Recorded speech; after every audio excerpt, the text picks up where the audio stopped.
கோசலையின் மீது காதல் கொண்ட தசரத மகாராஜாவோ கோசலையின் விருப்பத்தின் பேரிலும் கோசலையின் தந்தை கோசலராஜனின் விருப்பத்தின் பேரிலும் வசிஷ்ட முனிகளின் ஆசீர்வாதங்களோடும் நடக்க இருக்கும் தசரதன் கோசலை திருமண ஏற்பாடுகள் மும்முரமாக நடைபெற்று கொண்டிருக்கும் அந்த சமயத்தில் இந்த திருமணத்தை தடுக்கும் பொருட்டு நாரதர் தன் கலகத்தை தொடங்குகிறார்.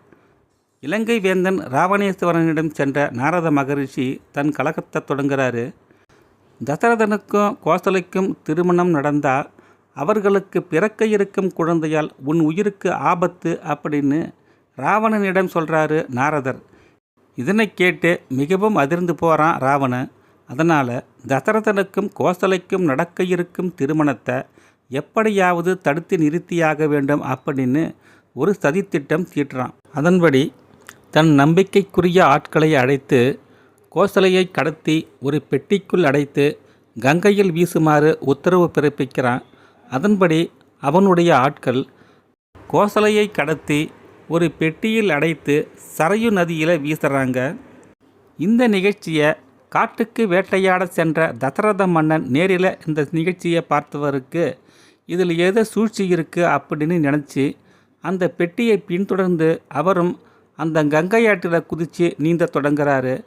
ஆனால் கங்கையாற்றின் வேகத்துக்கு அவரால் ஈடு கொடுக்க முடியலை.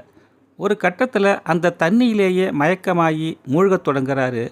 இவர் தண்ணியில் மூழ்கி கொண்டிருக்கும் அந்த சமயத்தில் வானில் வட்டமடித்து கொண்டிருக்கும் ஜடாயு என்ற மிகப்பெரிய பறவை ஒன்று மூழ்கி கொண்டிருக்கும் தசரத மன்னனை கரையின் ஓரத்தில் தூக்கி வந்து போடுது.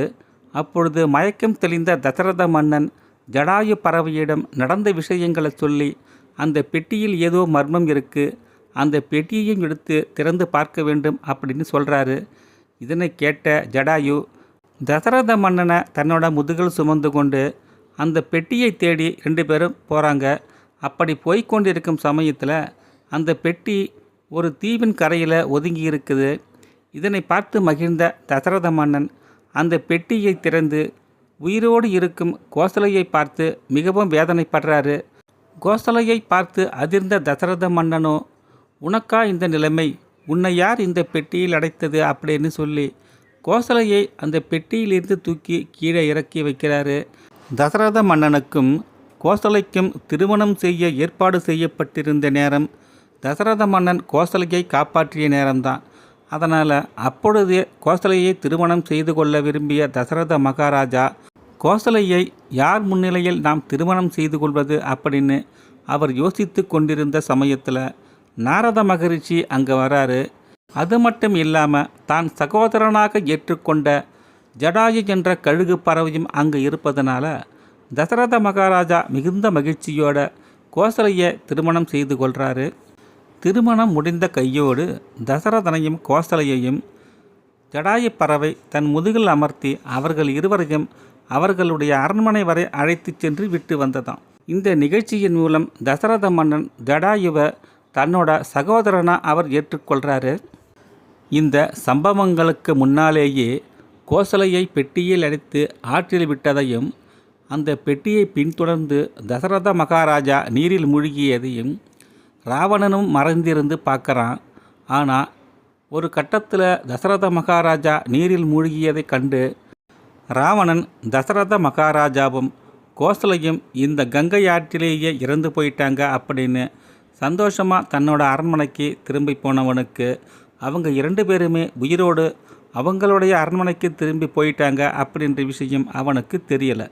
தசரத மகாராஜாவுக்கும் கோசலைக்கும் திருமணம் நடந்து முடிந்த சில காலங்களில் இறைவன் இவர்களுக்கு அளித்த பரிசு சாந்தா என்ற அழகிய பெண் குழந்தை. இந்த பெண் குழந்தை பிறக்கும் பொழுது 2 கால்களும் ஊனமாகவே பிறக்குது. இதனால் தாய் தந்தையர் இருவருக்குமே மிகுந்த மன வருத்தம். அதனால் ஜோதிட வல்லுநர்களின் ஆலோசனையின்படி இந்த குழந்தையை யாருக்கேனும் தத்து கொடுத்தால் இந்த கால்கள் குணமாவதற்கு வாய்ப்பு இருக்குது அப்படின்னு சொன்னதுனால தசரதனுடைய உற்ற நண்பனான அங்கதேசத்து மன்னன் ரோமபாதனிடம் தன் பெண் குழந்தையான சாந்தாவை ஒப்படைத்து வளர்க்க சொல்கிறாங்க. ரோமபாதனும் சாந்தாவுக்கு தன்னால் எந்த அளவுக்கு மருத்துவ சிகிச்சைகளை எல்லாம் மேற்கொள்ள முடியுமோ அந்த அளவுக்கு சிகிச்சை முறைகளை மேற்கொண்டு பல்வேறு விதமான சித்த வைத்திய முறைகளை கையாண்டு சாந்தாவின் இரு கால்களையும் குணப்படுத்தி ஒரு சராசரி பெண்களுக்கு உரிய அனைத்து விதமான நற்பண்புகளையெல்லாம் ஊட்டி வளர்த்து ஆளாக்கி அங்கதேசத்து இளவரசியாகவே வளர்க்குறான் ரோமபாதன். கோசலைக்கு பிறகு நீண்ட நாட்களாக தசரதனுக்கும் கோசலைக்கும் அடுத்த வாரிசுகள் எதுவும் பிறக்கலை. அதனால் அடுத்து மறுமணம் செய்து கொள்ளலாம் அப்படின்ற எண்ணத்தோட தசரதன் தன்னுடைய முற்பிறவிகளையும் ஆராய்ச்சி செய்து பார்க்கணும் அப்படின்னு நினைக்கிறாரு. அதனால் முற்பிறவிகளை ஆராய்ச்சி செய்து அதன் பயனாக விளையக்கூடிய நன்மை தீமைகளையும் நாம் ஆராய்ந்து பார்க்கணும் அப்படின்ற முடிவுக்கு வரார் தசரதன். அதற்கு இடையில் சாந்தாவுக்கு ருஷ்ய சிருங்கர் என்ற மகாமுனிகளுக்கு திருமணமும் செய்து வைக்கிறாங்க. கேகேய நாட்டை ஆண்ட அசுவபதி மன்னன் இறைவன் அருளால் ஒரு தனிப்பட்ட சக்தியை அடைய பெற்றவனாக இருக்கான். அது என்னன்னா, தன்னிடம் பிரச்சனைன்னு வர்ற மக்களுக்கு அவர்களுடைய முன்ஜென்மை வினைகளை ஆராய்ந்து பார்த்து அவர்களுடைய பாவ கணக்குகளுக்கு தகுந்த மாதிரி இந்த பிறவியில் அவங்க எந்த விதமான பரிகாரங்கள்லாம் செய்தால் அவர்களுடைய பாவக்கணக்கிலிருந்து விடுதலை அடைவாங்க அப்படின்னு ஆராய்ந்து பார்த்து சொல்லக்கூடிய ஒரு அற்புத சக்தி படைத்த மன்னராக இந்த அசுவபதி மன்னன் திகழ்கிறாரு. இவரை பற்றி கேள்விப்பட்ட தசரத மன்னனும் அசுவபதி மன்னனை பார்த்து நம்முடைய முன்ஜென்ம கணக்கு என்னென்னு ஆராய்ந்து பார்க்கலாம், அதன்படி நம்முடைய பரிகார முறைகளையும் மேற்கொள்ளலாமா அப்படின்னு யோசித்தவர் கைகேய நாட்டுக்கு புறப்படுறாரு.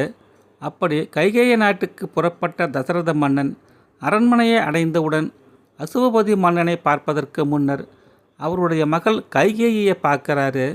கைகேயியும் தன் தந்தையை பார்க்க வந்த தசரத மன்னனை அன்போடு உபசரித்து வரவேற்பு கொடுக்குறாங்க. நீங்கள் எங்கள் தந்தையை எந்த காரணத்துக்காக பார்க்க வந்திருக்கீங்க, நான் தெரிஞ்சுக்கலாமா அப்படின்னு கைகேயி கேட்குறாங்க. கைகேயி இவ்வாறு கேட்டவுடனே தசரத மன்னன் தன்னுடைய குறைகளை கொட்டி தீர்த்து கொஞ்சம் ஆசுவாசப்படுத்தி கொள்கிறாரு. தன்னை சமாதானப்படுத்தவும் தனக்கு ஆறுதல் அளிக்கவும் இறைவனால் அனுப்பப்பட்ட ஒரு பெண் போலவே அவருக்கு தோன்றியது. தனக்கு பிறந்த சாந்தா என்ற பெண்மணியை தவிர அடுத்து எனக்கு எந்த வாரிசுமே பிறக்கலை அப்படின்ற தன்னுடைய மனவருத்தத்தை கொட்டி தீர்த்து கொஞ்சம் ஆறுதல் அடைஞ்ச தசரதனிடம் கைகேயி பேசுகிறாங்க. மன்னா, உங்களுக்கு ஏற்பட்டிருக்கக்கூடிய அனைத்து பிரச்சனைகளையும் நாம் தீர்த்துக்கலாம். என் தந்தை பிரச்சனைன்னு வர்றவங்களுடைய முன்ஜென்ம வினைகளையெல்லாம் தீர்த்து இந்த பிறவியில் என்ன பரிகாரம் செய்யலாம் அப்படின்னு யோசித்து சொல்லக்கூடிய வல்லமை பெற்றவர் தான். இருந்தாலும் இப்போது அவருடைய வாரிசான எனக்கும் அது தெரியும். நான் உங்களுக்கு உங்களுடைய பிரச்சனைகளை பற்றி ஆராய்ந்து சொல்லலாமா அப்படின்னு கைகேயி தசரத மன்னனிடம் கேட்குறாங்க. இதற்கு தசரத மன்னன் இந்த பெண் நமக்கு எப்படி ஆராய்ந்து பார்த்து சொல்லுவாங்க அப்படின்னு யோசித்தாரா, அல்லது தன்னுடைய முன்ஜென்மை வினைகளை பற்றி ஆராய்ந்து சொல் அப்படின்னு கைகேயிட்ட சொன்னாரா அப்படின்றத இந்த பதிவை தொடர்ந்து வரும் அடுத்த பதிவில் நம்ம பார்க்கலாம். நம்ம பதிவு உங்களுக்கு பிடிச்சிருந்ததுன்னா ஒரு லைக் பண்ணிவிடுங்க, உங்கள் நண்பர்களுக்கும் ஷேர் பண்ணிவிடுங்க. புதியதாக நம்ம பதிவை பார்க்கும் நண்பர்கள் சப்ஸ்கிரைப் பண்ணிவிடுங்க. மீண்டும் அடுத்த பதிவில் நாம் சந்திக்கலாம்.